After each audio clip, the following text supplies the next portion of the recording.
Bonjour, je m'appelle Quentin Aigretot. J'ai été diplômé de l'école d'architecture de Paris-Val-de-Seine, suite à laquelle j'ai tout de suite enchaîné sur le DPE architecture post-carbone.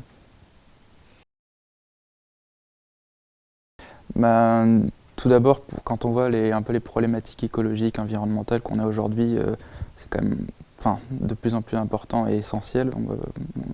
Donc pour répondre à ces questions-là, ça me paraissait vraiment important, pour moi aussi, d'avoir beaucoup d'éléments là-dessus. Quand on voit que quand on fait un projet, on a des impacts sur l'environnement dans lequel on se pose, on utilise de la matière, de l'énergie et on dégage du carbone, autant mieux comprendre ces éléments-là pour pouvoir jouer avec et faire au mieux chaque projet par la suite.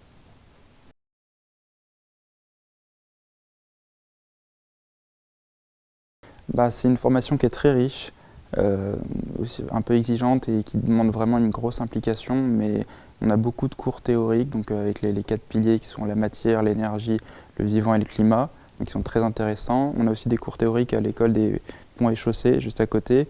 Et à côté de ça, on a certaines mises en application, encore une fois, à l'école des ponts et chaussées, et aussi à travers l'étude qu'on réalise. Et là, c'est assez rafraîchissant parce que on répond à une question réelle d'un commanditaire, d'un professionnel, et on n'est plus seulement sur un projet fictif d'école. Et donc,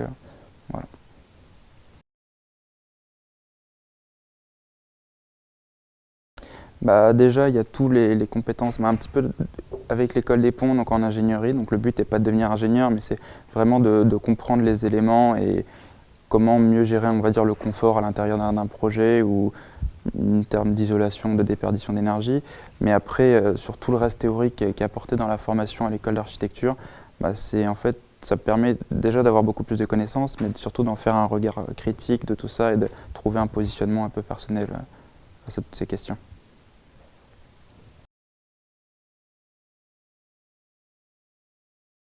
Moi, je l'envisage en agence d'architecture, donc en maîtrise d'œuvre, conception, parce que c'est là où juste que je considère, c'est ce qui me correspond le plus et où je peux avoir une action, voilà, qui me convient.